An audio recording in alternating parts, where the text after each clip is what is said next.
breaking down the deals, data, and disruption shaping global markets. You're listening to The Daily Ledger with Dennis Sert.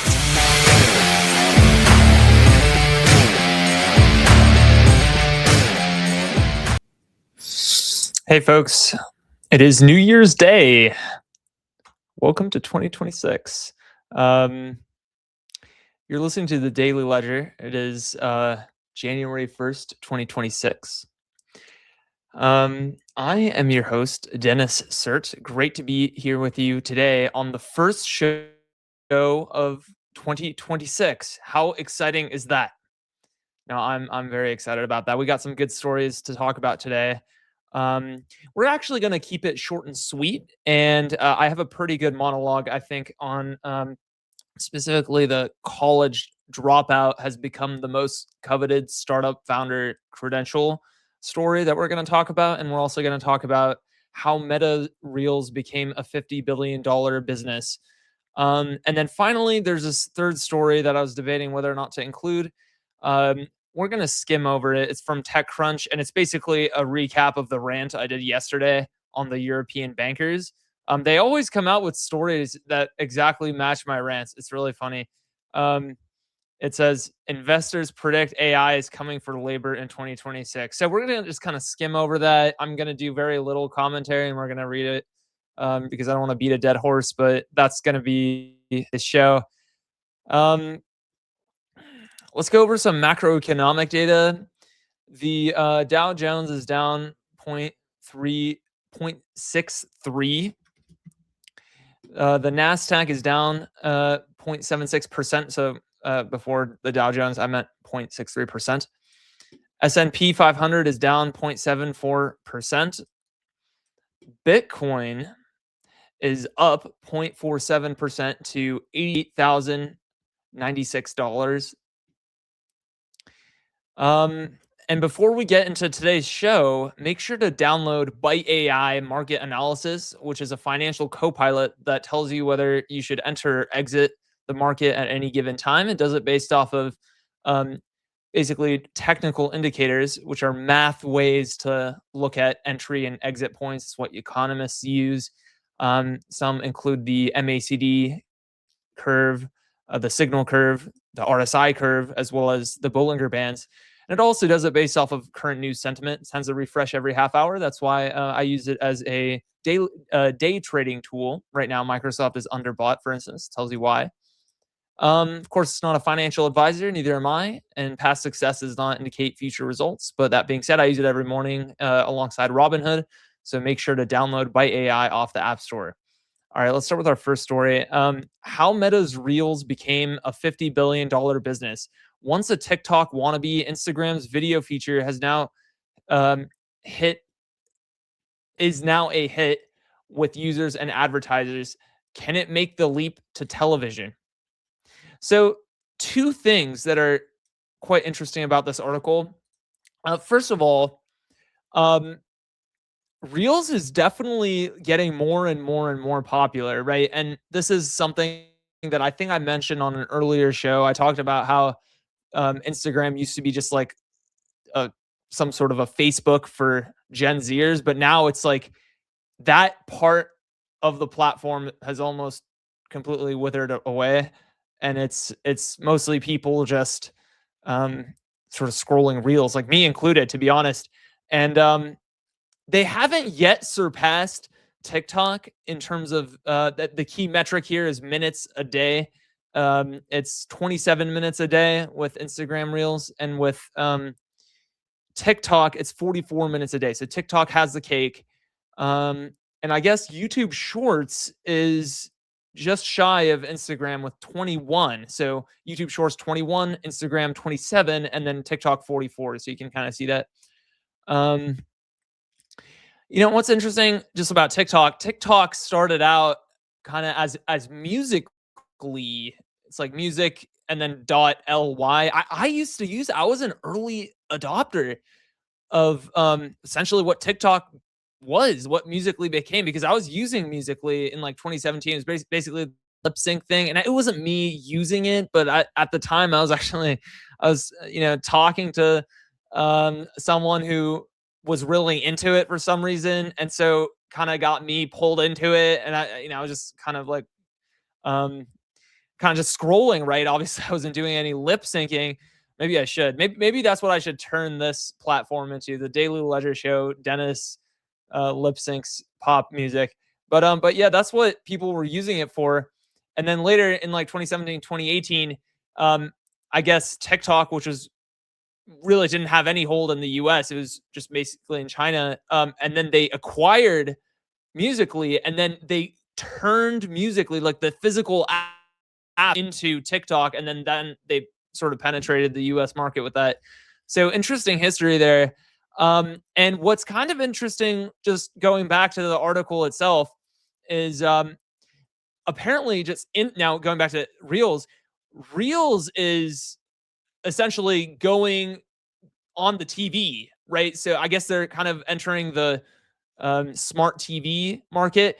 Apparently, people are already watching Reels kind of together, um, which is kind of interesting. Here, let me get the exact part where it talks about that. The company says it has just, quote, turned a corner and now plans to build on that momentum by launching Instagram for TV. A few weeks ago, Meta announced the first step towards that goal, rolling it out on Amazon Fire TV devices in the US as a test.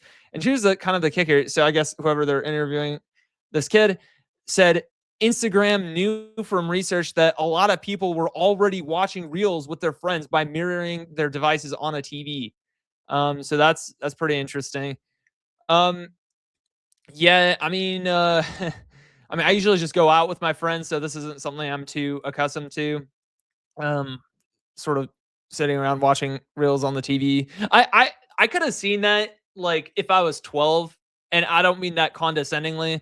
I think whoever they interviewed was like 28. I suppose it's different than Lion. Well, whatever. They interviewed a whole bunch of people and quoted their excerpts in like the same couple of paragraphs here. But um, I think if I was 12 or 13, kind of like in an unironic way, I would have probably spent a lot of my time that I spend with my friends just watching Reels. Probably. I mean, that's like I was kind of doing the precursor to that, with like little edited snippets of like just like shows and stuff at the time.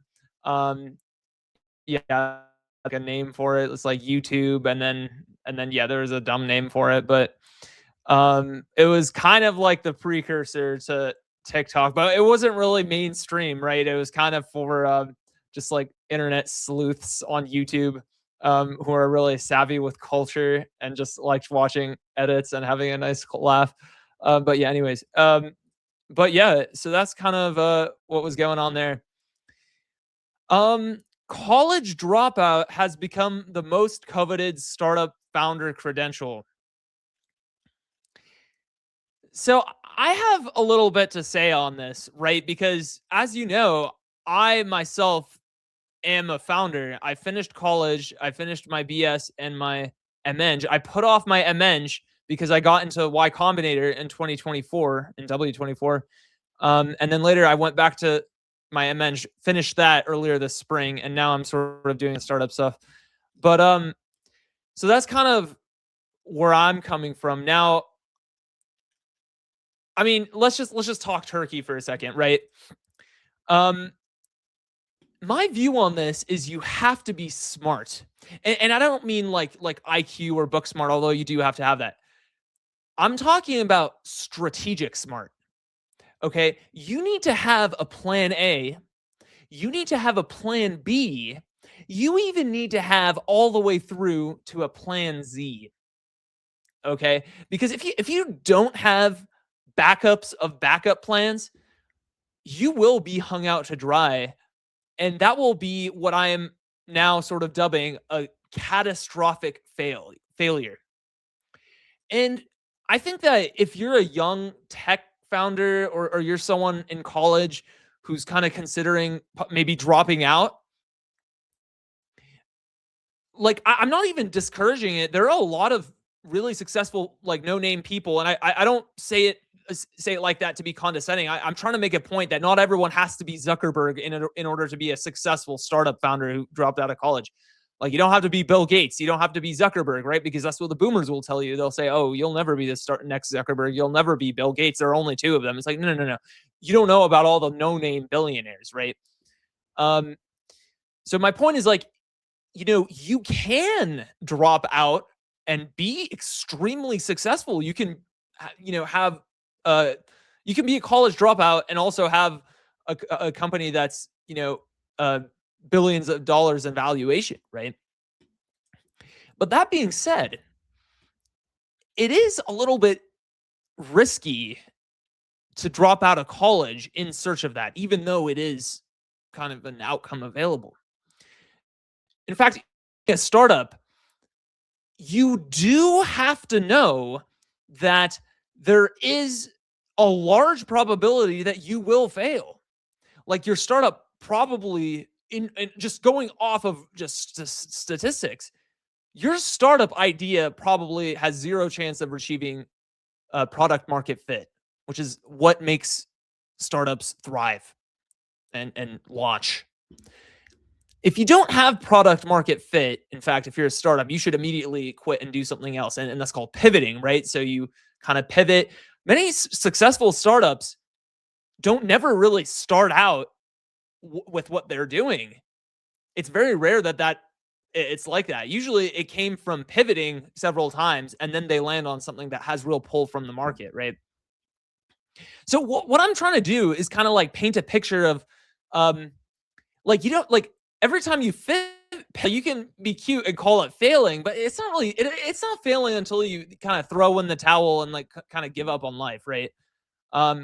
You never, like, as much as I say it to be tongue in cheek, you never really fail. I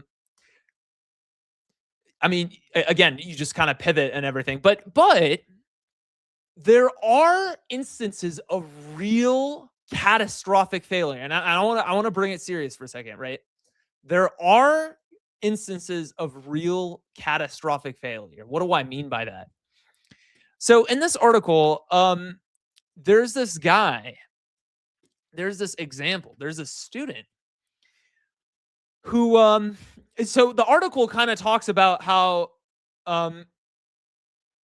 some founders think it's really cool just to have said, I quote, dropped out of college. And it goes so far. In this article, there's this example where a student walked away from his degree in his final semester because he was convinced that having a diploma would actually hurt his chances of being funded. This is an example of when I say you want to avoid catastrophic failure. Because let me tell you what's going to happen. In all likelihood, let me say this. It's extremely hard to be funded. Let's take Y Combinator as an example. You apply and there's like a less than 1% chance of getting in. Many startups who finally do get in often have applied several times. One person on X, many probably, but one that I can remember said that it took them 8 tries to get into Y Combinator. And on the 8th time that they were after the 7th rejected, on the 8th time, they were finally admitted, right? And Y Combinator used to only have 2 batches a year. Now, recently, they have like more, like 4. So the point is, like, getting funded just with that Y Combinator example is very difficult. It's very, very difficult, right? And so for this student in this example, in this article, to have walked away from his diploma in the last couple months because he thought that he may have a slightly higher chance of getting funded, that he is going to catastrophically fail because he will probably not be funded. It's a black box. No one really knows how VCs pick startups into their cohorts, right? In all likelihood, he will not be funded, and then he will have lost his chance of getting his diploma and graduating. And this is worse than not going into college at all because he's racked up all of this debt, right? Like, I myself am still in debt. I'm in over $100,000 of debt. It's really bad. I mean, I took private loans or whatever to be able to do it, right? Um, and it's like college rates right now are like $80,000 a year. That's what MIT was. And imagine paying every semester, whether it's on a loan or whatever, or however, right? Imagine having to bear the brunt of that for 7 semesters, and then on the seventh and a half semester, you walk away. Like, talk about all of that sunk cost. It's worse than ever starting college, right? Now, that is what I call a catastrophic failure, right? Because then there's no degree. You're in as much debt as you would have been with a full degree, pretty much. And your startup isn't funded. Like that, again, that is a catastrophic failure. That is an example of not having a plan B to your plan A, and then a plan C to your plan B, and then having a all the way to Y and then Z. You have to have that. You have to have that, because nothing ever happens the way that you think it will. Nothing. Things will happen out of your control, and you have to be prepared for that. Okay. Now, I'm going to talk about this concept of um, choosing whether or not to do a startup and what you need to rely on in order to do that. You need to rely on one thing, and that thing is external validation. Okay. Now, external validation can come from one of a few places. We're going to focus on two of them. The first place external validation can come from is the market. If you have a waiting list, if you have real customers, and I want to talk about enterprise, so B2B. I don't want to talk about direct to consumer right now. I want to talk about business to business. If you have real enterprise customers who are willing to pay you, who have signed an agreement, or better yet, have already deposited cash into the bank account for the potential of rendering a service according to a contract, right? Then you have external validation. And in my framework, then it would be a good idea to go ahead and pursue that, because that will actually also improve your chances of getting into a venture capital or being backed by a venture capital, right? Because they also look for that stuff. Okay. So that's the first type of external validation that is kind of a green light for you to perhaps seriously consider dropping out of college. The second thing the second external validation that is a green light is being accepted into a VC, like Y Combinator, like A16Z Speedrun, like Pair X. Now, you may say, why? Well, here's the thing. Like VCs, again, it's kind of a black box, like I said before. No one like truly knows how exactly they get people. But if you have good traction, you have kind of a little bit of like, you may have a decent shot of getting in. Okay. Like, as in, you have daily active users, a joke, and you have monthly recurring revenue that isn't a joke. Okay.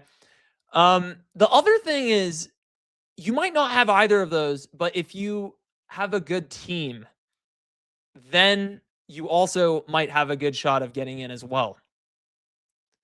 So it's, if you're even thinking about dropping out to do a startup, you should probably, if you haven't found external validation from the first thing that I talked about, which is market validation, like i.e. you have waiting customers on the wait list who have paid you or are going to pay you or have contracted you, or you have like pilots that may convert into paying. If you don't have any of that, but you have a good team, you should still apply, but don't even think about dropping out unless you've actually gotten in. Okay? Hence that is the distinction between this guy and right? You don't drop out of school until, and this is if you don't have market validation.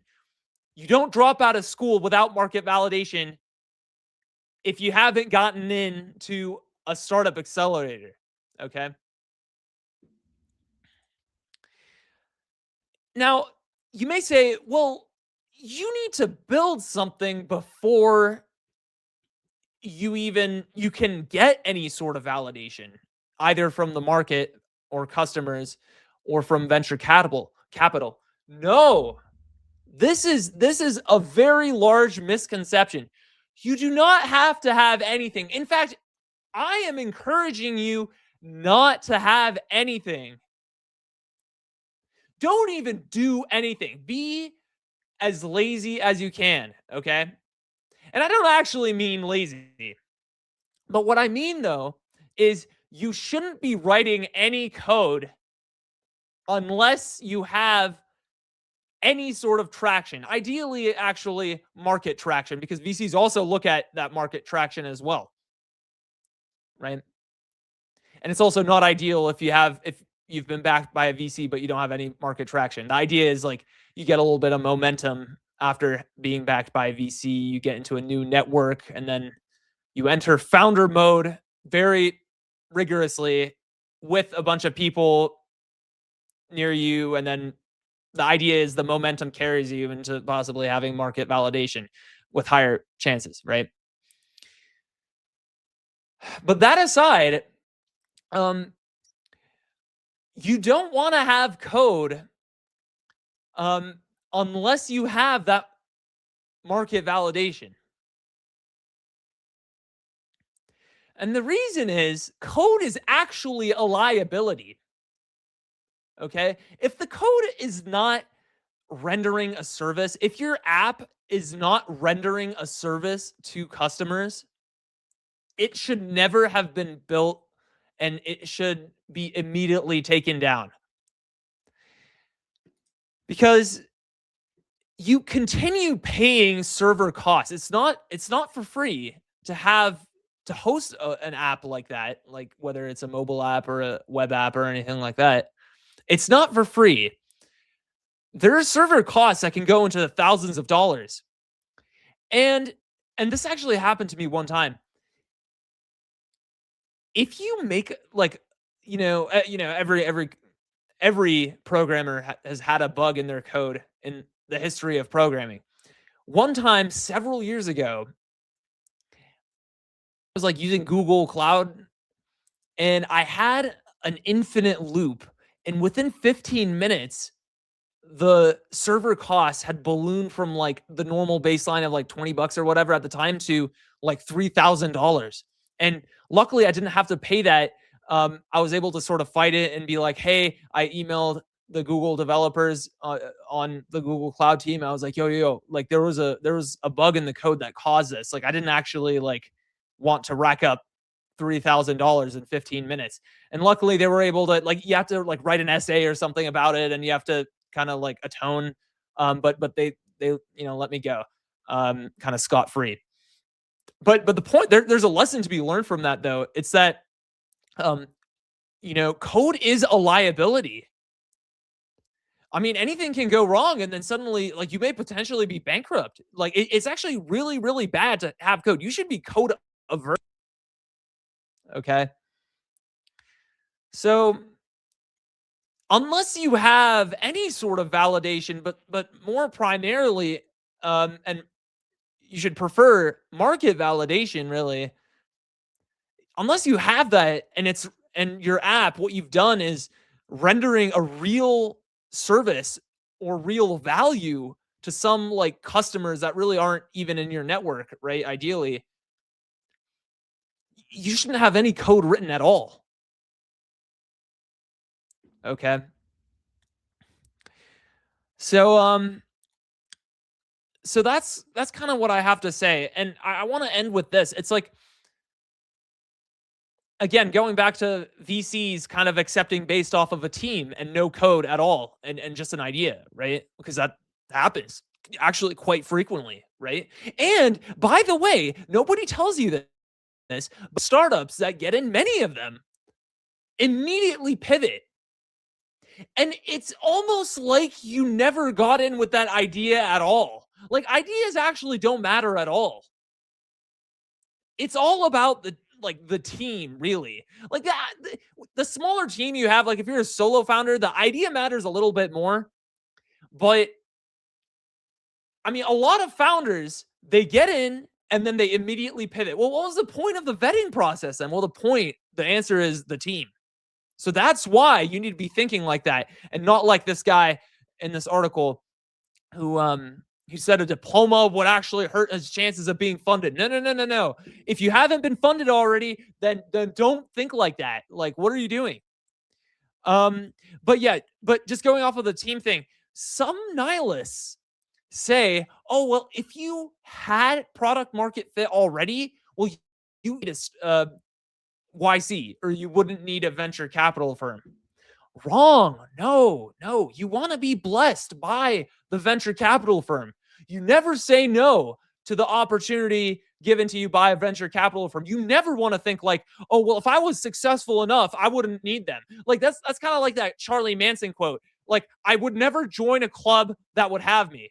Like, okay, that's funny and tongue in cheek, but like you can't use that in practice, right? Like if suddenly Y Combinator or A16Z Speedrunner, Parax or whoever was like, oh, we want to fund you. It's not like I would say, oh, well, if I had PMF, then I would deserve to have been like, you don't think like that, right?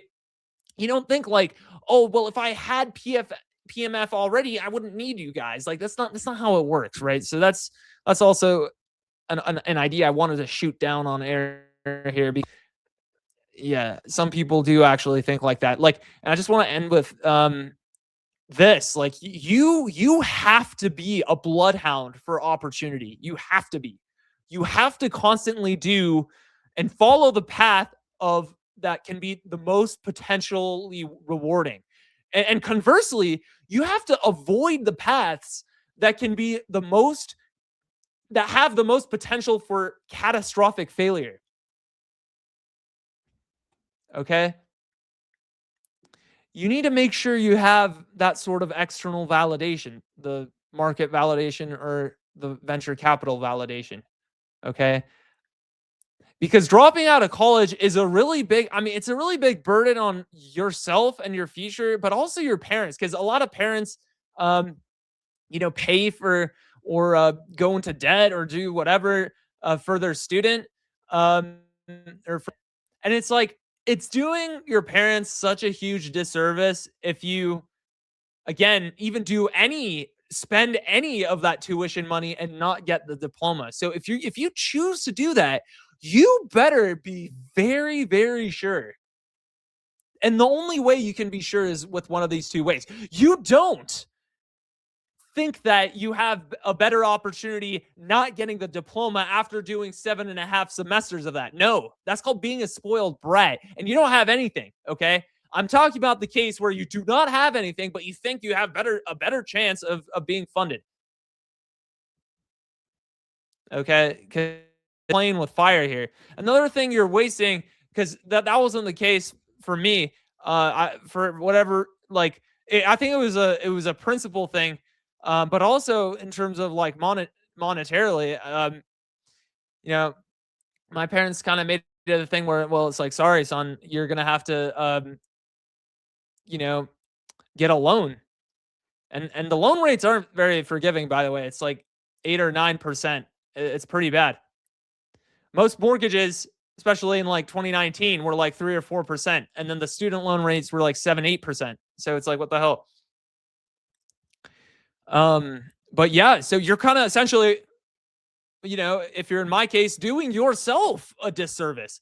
It's like you rack up all of that debt, over 100,000, and then it's like, okay, well, I never wanted it anyway. Well, no, no, no, no. You stick it through to the end unless you have something better. Okay. If you have Y Combinator knocking down your door for you, then you can consider, okay, well, you know what, maybe I should kind of put this off. Under no other circumstances other than, again, being having a successful market pull, do you drop the diploma. All right. I want to end with this. I'm not going to give too much commentary. I think I let it go quite a bit anyway here. Investors predict AI is coming for labor in 2026. I talked about this a lot yesterday, but now it's getting like really serious.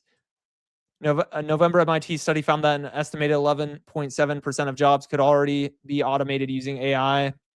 Surveys have shown employers are already eliminating entry-level jobs because of the technology. Companies are also pointing to AI as the reason for layoffs.